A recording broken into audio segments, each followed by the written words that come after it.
get back to baseline a little bit later on, but now let's talk Mr. Miss NMMU. This is the main, I want to say the main event that we want to know about. Mr. Miss NMMU is on another level above Mr. Miss XM, Mr. Miss Freshet. It's the very top pageant in this entire university. Yes. You entered and you made it through to the final 24. How was the journey from the first rehearsal up until the last rehearsal?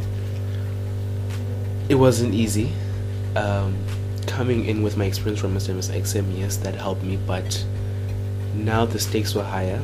I was dealing with other experienced individuals with their own personalities, their own beliefs, their own views. I had to deal with challenges like questions. I won't lie, it wasn't my strongest point, but being coached, asking questions and getting advice from all those people helped. Yeah, that's it. That's what I've got to say at the moment. Did you make any friends? Did I make any friends? Yes, I made quite a number of friends. Ulungisa. I got to know Otabang even more. Yamkela, made friends with Yamkela, Otsireletso, Lusanda, I know about Kara, yeah. So I got to know a lot more people. The show itself, I have to say this for one. One thing I'll take from Mr. and Miss NMMU, it started very early. It started earlier than the previous one. We started 2 hours late. No name shall be mentioned, but from the moment the show from the moment the show started, the first scene took off. Yes, there was a performance, but the first scene took off. Contestants were on stage, through the smoke, through a not through hellfire, I'm sorry, just through the smoke. Model walks, Naomi Campbell walks, you name it was happening. The music was blasting, the crowd was cheering, everything. Then all of a sudden, 2 cars came in from the back. And you were in one of those cars. Yes. With your, I don't want to say your partner, but the female contestant number 11. Now, how was that first scene for you? To know that you were going to come up from that car, to know that all attention was going to be on you, fame, Yeah, it was very exhilarating, I must say. Knowing that, okay, this moment's going to happen right now, and they really don't know what's going to happen. Being in that car, in that garage, I don't know how to describe that feeling, because it was like a big earthquake about to happen, And then when the door opened and the car started moving inside the building, I'm like, inside, you guys, you don't know what's coming, And then they started screaming, and then the adrenaline started pumping, and then I had to walk out the car, and then, it was just showtime. I had my game face on. Yeah. Yeah. And as soon as you walked out, actually, it's like you're walking out on a red carpet from it. As soon as you stepped out, crowd just went crazy. And you did the first scene. Done. And I saw the polls over there when you're waiting to walk. If it was a TV show, you would see it, but no, you can't. But many people only realized afterwards you were in the car with Minnie Dlamini. Yes. For quite some time before the first scene started. Yes. Care to share with us what you might have? Well, such stuff will remain between me and Minnie. Yeah, but no. We were just discussing the script. She was just trying to get to know us. She asked a question if we entered as a couple or as individuals, which we told her we entered as individuals. She tried to get some tips on or pointers on what's going on with the show in terms of the script which she had in her hand. We tried to explain to her, yes, what's going on right now and all of that. Yeah, she was pretty kind, actually. Good personality. Yeah. Not many people can say that they were in a car with Minnie Dlamini. And you have the honor to say that. Yeah. To top it all off, you won the show. To think that you had not won enough, you won the show. Yes. The entire show for you, before we get to the win, how was the entire show? From the first scene, second scene, third scene? It just went by very quickly, actually. I couldn't believe how quickly it went by. But then from each scene, I really enjoyed it. I felt like I was there I won't say I've forgotten a moment. I feel like I was there in each and every moment, and I remember all of those moments. Yeah, and I have images in my mind right now as we speak. Yeah. You can just hear the music just pumping in the background. You just want to walk right now. Yeah. Stay seated. We still have an interview to finish here. Okay. A special moment that happened in the show. Mr and Miss XM, you did your final scene. And then you set the bar very high. And from conversations with you, you told me that you were the one who set the bar and you can take it up even higher. The twist that was added to Mr and Miss NMMU this year was the fact that for the final scene, it wasn't going to be couples. It was going to be each contestant by themselves, one by one. You had a plan. Take us through that. Okay, I must say I was pretty glad that it wasn't going to be couples this year, because I think having couples was going to be very difficult considering what I did last year. I don't think there would have been a better way to top that with another couple. But then, individuals, I had to come up with the concept where I was going to stand out uniquely from all the other contestants as well. Do something unpredictable, something unique, something that the crowd won't expect, you know, because that's how I want to keep it, you know. So yeah, I came across a video on YouTube, got inspired by it, and then I took it to my crew, and then we worked on it. Yeah, the rest is history.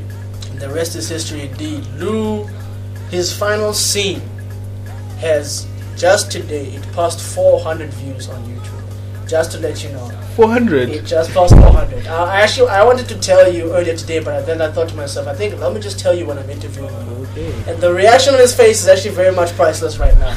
It just passed 400 views, your final scene. It just got the crowd on their feet. Everybody who was there watching that, they were wondering what's going on, and when they saw what had happened, it was, as you say, a king in the midst. And a king it was, because you ended up being the top guy on the night and you were crowned the king. Now, you're waiting backstage. The top 5 has been announced. You've answered your question confidently at that. It was between you and Lucas. Take us through what was going through your mind when they were announcing the winners. Before Lungisa was announced, the winner, because when you knew it was down to you and him. When I knew it was down to me and him. Or didn't you know? You know, people will say it was down to me and him, but then in my mind I'd open room for maybe it's not.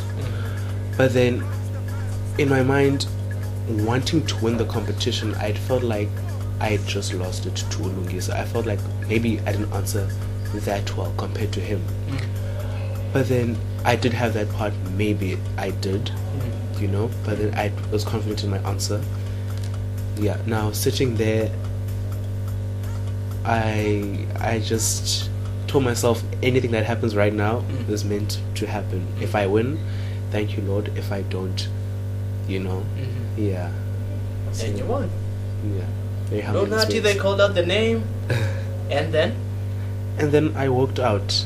I was humbled by the crowd, the way that they accepted me, the way that they received me. You know, the support was so amazing. I even remember before the show started, sitting in the car at the back of the stage in that garage, when the video was playing, the crowd's response when I appeared in the video was very moving. I must say, it was very moving. So, walking out now as the winner, as they called my name, it was also very moving. You know, yeah. Okay. The last thing the penultimate thing that I want to ask you on these ones is, you couldn't dance with baseline for Mr and Miss NMMU because you're part of the show, alright? Yes. And as tight-knit as you guys are, you wanted to share that stage. Why? Okay. Talk us through the emotional part of not being able to dance with baseline, and why was it such an emotional thing? Okay, it was such an emotional thing because, you know, I really love to dance. Another thing is that I'm very involved in the creation or putting together of the routine itself, and I'm always there at rehearsals. Now, considering that I won't be dancing, I had to sit and watch them dance. That was very painful. I didn't learn some of those routines. If they had to ask us to go perform 3 times right now, I don't know where to start. You know, you just get up and go. You know, because I wasn't there. But it's those feelings, like sitting there watching them dance and knowing that I will be part of that, or be part of whatever product that they put together, or that we put together as a crew, was very disappointing. You know, that's the emotional part. Yeah. What about being able to dance with Justin, and what does that mean? Not being able to dance with Justin, it was an emotional part as well. Well, because that was his last performance, as he'll be leaving, this university at least next year. It was his last performance, and of course it would have been great that we performed together, but of course we couldn't. So that was emotional in that sense. Yeah. The people who started the crew. Yeah. The co-captains, if I can say. Unfortunately, will not be able to dance together, but they did share that stage with you for your final scene. Yes, they did. And for you, that meant a lot, I would suppose. Yes, it really did mean a lot to me. That final scene, as most people say, that it's the one scene that really put the stamp to them, or in their minds, that I'm the winner, as they say. And I'm really glad that Baseline was there to share that moment, or to help me make that moment. You know, and then now I really feel like it was not in vain. Me not dancing with Baseline, you know, it was not in vain in the end. And I'm so grateful that they were part of that scene.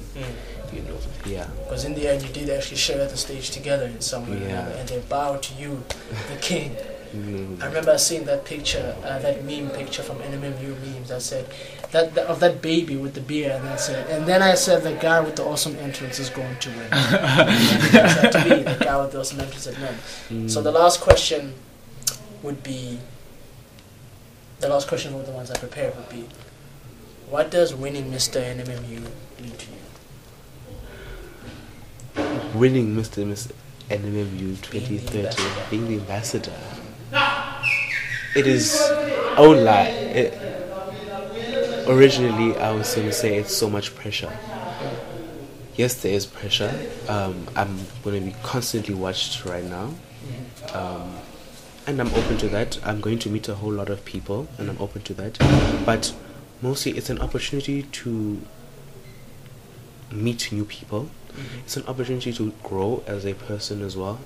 To step out of my comfort zone, speaking in front of people, working more with charities as well, being involved with the community, working more with the students on a wider range now, no longer focusing on res, but now moving to the whole NMMU, all the campuses as well, which was something that I was reminded about right after I won, that, dude, NMMU is big, you know? But then, it's not just South Campus. No, it's not just South Campus. Yeah. Okay. Well, Lou, we're very glad to have you on this edition of The Late Show, and I hope that the fans will receive and the fans will enjoy what they've just heard from you, from Mr. NMMU himself, and hopefully they know just a little bit more about you now, and they'll say that, oh, okay, oh, I know that guy. He's a hockey player. I know he plays hockey. He was in the choir, so he got colors, I remember. Okay. Thank you for having me. Thank you. It's a pleasure, it's a pleasure. But before we wrap, I said that that was the last one of the questions that I prepared. Okay. I do have just a few more stuff. If you could say one thing to the students, the ones that supported you on the night of Mr. and Miss NMMU, what would it be? Words can't really explain how I'm so thankful to them for their screams, their lost voices, as they told me on the Monday after the show that they were screaming their lungs out. But I am really, from the bottom of my heart, I am really, really, really so thankful for their support